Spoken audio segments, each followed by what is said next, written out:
Face aux enjeux climatiques, gouvernementaux et sociétaux, vous êtes de plus en plus nombreux à vous demander comment investir de manière durable. Quels sont les différents types d'investissements réalisables tout en respectant l'environnement?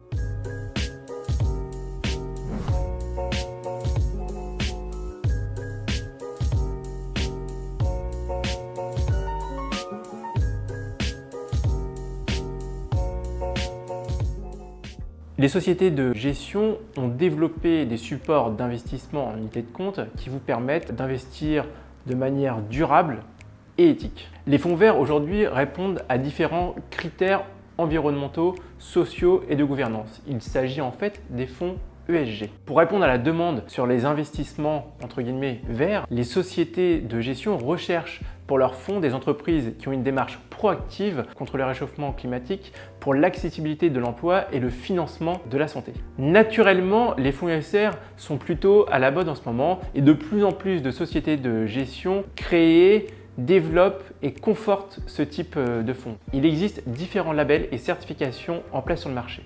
Commençons par le premier, le plus connu, le label ISR, Investissement Socialement Responsable. Nous pouvons aussi citer le label Greenfin, où les sociétés de gestion excluent toute société qui investit dans le nucléaire et le charbon notamment.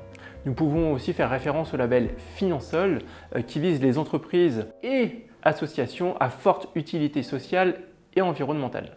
Il existe également d'autres labels sur le marché, mais que nous verrons dans une autre vidéo. Je viens de vous expliquer à l'instant les différents labels qui existent concernant les fonds verts. Cependant, il convient de voir maintenant les limites concernant ces différents fonds. Tout d'abord, il n'y a pas de définition universelle concernant les critères ESG, critères qui sont différents d'une société de gestion à une autre, d'une agence de notation à une autre. Par ailleurs, les fonds verts sont de plus en plus nombreux et on peut s'apercevoir parfois qu'il existe cette notion de greenwashing où clairement les arguments sont purement marketés. Il existe même de fausses déclarations ou des déclarations déguisées concernant les engagements et les actions de ces sociétés-là contre le réchauffement climatique. Un dernier point doit être évoqué concernant les limites, c'est le manque de diversification. C'est-à-dire que ce n'est pas parce que vous investissez dans un fonds vert qu'il est diversifié. En effet, vous pouvez retrouver dans des fonds classiques des sociétés déjà investies dans des fonds verts. Enfin, sur le long terme, on peut se poser la question suivante de savoir quel est l'impact réel des fonds verts dans l'économie et l'impact du choix de ces fonds verts dans les fonds en termes de performance